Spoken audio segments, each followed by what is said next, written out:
Ladies and gentlemen, boys and girls, humanoids of all descriptions, welcome to the channel. I'm Cap. This is my place. This week it's time for our monthly Army story. As always, all Army stories are true stories. They're things that I either personally participated in or witnessed, and none of these stories are supposed to make me look like I'm some sort of big friggin' hero, because I'm not. They're simply stories of what I saw during mostly Desert Shield and Desert Storm, so that I can remember my stories and the guys that I was with.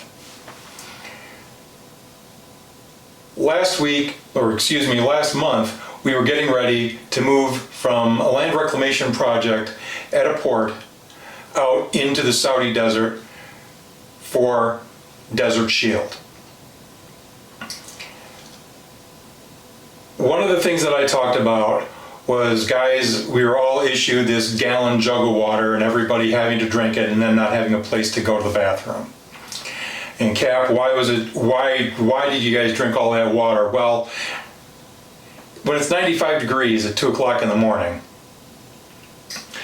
it gets excruciatingly hot during the day and dry. You don't feel yourself sweating. One of the reasons that guys drank so much of that water is because when we were at Fort Stewart, one of the things we saw is what I'll refer to as 5IV guy. One of the first sergeants in the tank battalion in our separate mechanized brigade had decided that his guys should run PT while we were at Fort Stewart in flak vests and chemical protective masks. And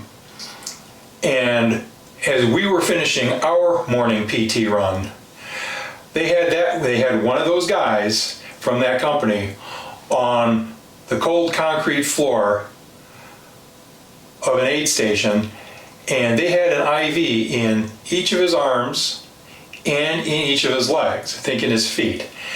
And one of the medics was cutting the end off an IV tube, and they were pulling his shorts down. And he was having convulsions. That's a real medical emergency, and when you see something like that, you'll drink water. As we were getting prepared to move out into the desert, and we were drawing food off of the Saudi economy, one of the things that we were getting was Pepsi. The reason we didn't get any Coke was because the nearest two Coca-Cola bottling plants, one was in Seoul, South Korea, and the other one is in Tel Aviv, and we were in Saudi Arabia. So anyway, what we had was Pepsi. Now, as we were receiving pallets of Pepsi, we didn't have a place to cool it.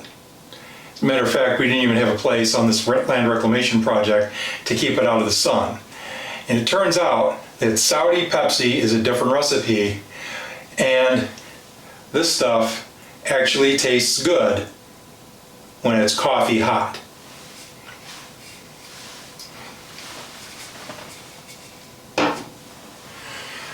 At this point, we've been in our original chocolate chip desert camouflage uniforms for close to a month, washing by hand. And remember, one of the things that took place was we had what's called stop loss. And that means no one is getting out of the military for any reason. Even guys who were scheduled to be medically discharged, they ended up staying in for quite a while into Desert Shield, and maybe once Desert Storm was over, they were allowed to process out. But one of the things that meant was, at the time at least, if you were an E3, which in the Army, the third highest enlisted pay grade is a PFC, E3, and you were over 2 years, you had to leave. Well, we had a guy, go figure, and he enjoyed crawling into a bottle. And so he christened himself a combat civilian. And here we are out in the desert with Steve the combat civilian, our E5 who has a snake in his sleeping bag, and we're now ready. Our ship has literally come in and we're going to move into the desert. A lot of our drivers, especially the tracked vehicles, were inexperienced young guys, and now for the first time they had to put an armored vehicle on a truck trailer. The truck trailers were provided, well, the trucks themselves and the drivers were provided to us by the Saudi National Guard, which is what they call their army. And we had an adventure getting our vehicles on those trucks without getting anyone killed.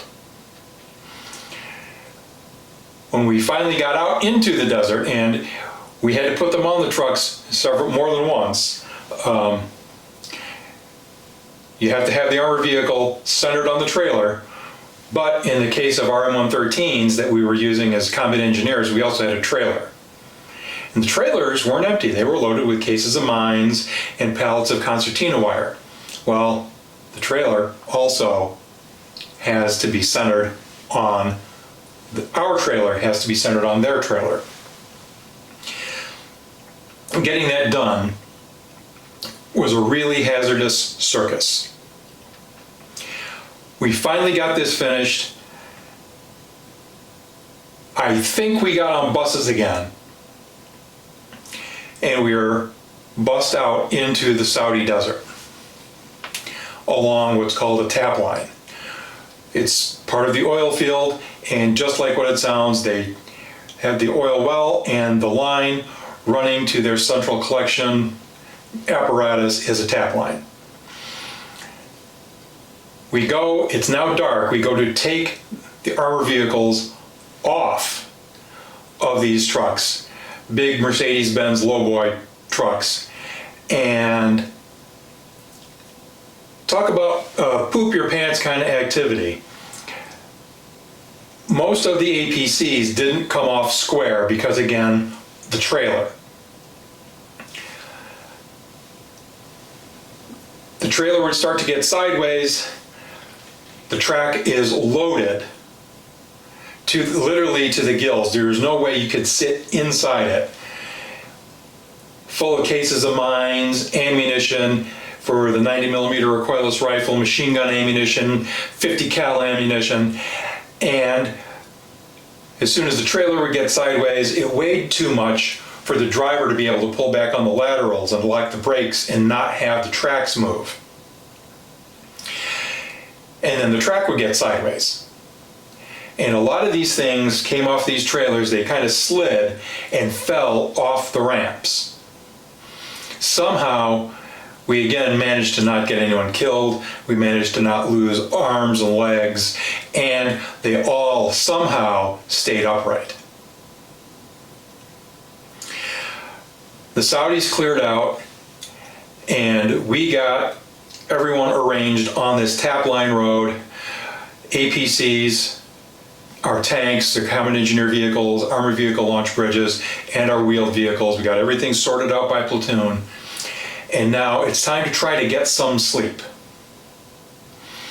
Everybody's got a cot, but it's well after dark. The sun's gonna come up early. And so we pulled out our sleeping bags and slept on top of our vehicles and on top of our trailers. In the morning, we woke up and got our first look at the Saudi desert, and we basically woke up on the moon. We busted out a case of MREs. Everyone took a quick shave, drank some water, and we drove to the first of several preliminary cantonment sites where we had our vehicles parked in a way that was at least theoretically defensible. The first night, that we're in one of those areas. You don't have fire guard like you do in basic training. You do have people on radio watch, which is the equivalent of being on charge of quarters, but we did pull 30% security. So 2 guys from every squad up for a couple hours, and then they'd switch off. Very little ammunition available, but very few people knew where we were. So it wasn't really that big an issue yet, although the E5s who were in charge of the 2 privates who would be on guard duty would kind of surreptitiously, okay, look, here's the magazine. It's got this amount of ammo in it. One of you hold on to it. It better have that amount of ammo in it when I get it back. I'm not going to be the one to get court-martialed.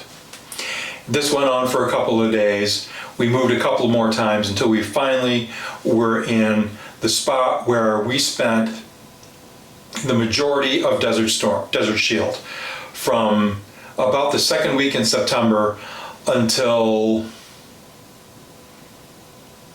sometime in January.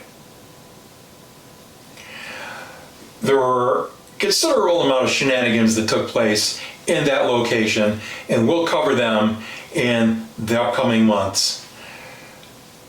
As always, like, share, and subscribe. New videos every Wednesday, and we'll see you all next week.